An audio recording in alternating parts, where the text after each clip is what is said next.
Hello everyone. आज हम discuss करेंगे सेल्स और डिस्ट्रीब्यूशन मैनेजमेंट को, जो कि बीबीए फिफ्थ सेमेस्टर में कोड नंबर 502 है। सबसे पहले बात करते हैं ये सेल्स और डिस्ट्रीब्यूशन क्या होता है। ये एक बहुत इम्पॉर्टेंट स्ट्रैटेजी है, क्योंकि जब हम बात सेल्स की करते हैं तो इसमें हम ओनरशिप ट्रांसफ़र करने की बात करते हैं।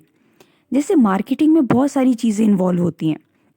फॉर एग्ज़ाम्पल, हम देखते हैं कि भाई हमें फीडबैक मिल रहा है या नहीं मिल रहा, या फिर हम ये देखते हैं कि इसका एडवर्टीज़मेंट प्रॉपर तरीके से हुआ है या नहीं हुआ है। बट सेल्स में हम बात करते हैं कैसे भी आपकी ये जो ओनरशिप है वो दूसरे पर्सन तक ट्रांसफ़र हो जाए। और ये कब होगी? जब आप एक बार मैन्युफैक्चर कर लेंगे अपने सामान को, उसके बाद आप कोशिश करेंगे कि हमें एक प्रॉपर कस्टमर मिल जाए जिस पे हम उस चीज़ को ट्रांसफ़र कर पाएँ। इसमें क्या होता है कि आप चाहते हैं कि आपके जितने भी कस्टमर्स हैं उनसे आपका कांटेक्ट अच्छे तरीके से बना रहे।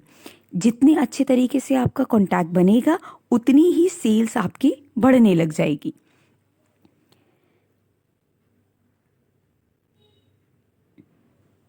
अब बात करते हैं डिस्ट्रीब्यूशन मैनेजमेंट की। जब हम बात डिस्ट्रीब्यूशन की करते हैं, इसका मतलब ये है हम बात कर रहे हैं कि हमारा जो सामान है वो किस तरीके से कहाँ पर पहुँचेगा। बेसिकली हम प्लेस की बात करते हैं, जो कि मार्केटिंग मिक्स का एक बहुत इम्पॉर्टेंट पार्ट है।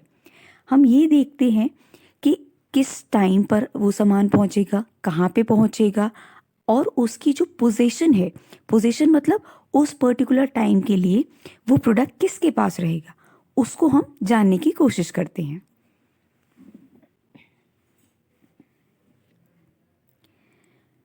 उसके बाद हम बात करते हैं डिस्ट्रीब्यूशन चैनल की फंक्शंस की। फर्स्ट इज इंफॉर्मेशन, मतलब पहले तो आपको इंफॉर्मेशन होनी चाहिए कि हमें कहाँ पे प्रोडक्ट को पहुँचाना है। उसके बाद हम उसी तरीके से जिस कस्टमर के पास सामान जाना है उसे कम्युनिकेट करेंगे, प्लस जितने भी लोग उस पर्टिकुलर जगह पे इन्वॉल्व हैं, जितने भी एजेंट्स इन्वॉल्व हैं, हम उन सबको कम्युनिकेट सारी चीज़ों को करेंगे। नेक्स्ट इज नेगोशिएशन, मतलब अगर मान लीजिए एक पर्टिकुलर पर्सन प्राइस ज़्यादा चार्ज कर रहा है और दूसरा चाहता है कि थोड़ा सा प्राइस कम हो, तो अगर वो दोनों सेलर और बायर आपस में मिलते हैं तो कहीं ना कहीं वो नेगोशिएट कर लेते हैं इस चीज़ के लिए। Next is ordering. जो हम ऑर्डर प्लेस करते हैं तो ये एक बहुत इम्पॉर्टेंट है कि आप ऑर्डर इमीडिएटली प्लेस ना करें। मतलब अगर मान लीजिए आपका जो सामान है वो आज ख़त्म होने वाला है और आप क्या चाहते हैं कि चलो हम अभी ऑर्डर प्लेस कर देते हैं, या जब हमारा जो लास्ट आइटम है वो ख़त्म होगा उसके बाद हम ऑर्डर प्लेस करें। नहीं, आपको एक टाइम गैप लेकर चलना होता है। ये एस्टिमेट लगाना होता है कि ये जो डिस्ट्रीब्यूशन चैनल है कितना ज़्यादा बड़ा है। अगर डिस्ट्रीब्यूशन चैनल ज़्यादा बड़ा है तो आपको ज़्यादा टाइम लेकर चलना पड़ेगा। Next is financing. फाइनेंसिंग मतलब फंड्स की अवेलेबिलिटी। जितने ज़्यादा लोग डिस्ट्रीब्यूशन चैनल में इन्वॉल्व होंगे, फाइनेंसिंग कहीं ना कहीं डिस्ट्रीब्यूट होगा, फंड्स हमें प्रोवाइड करने पड़ेंगे ताकि आपका जो भी चैनल है वो बहुत स्मूथली रन करे। Next is risk taking.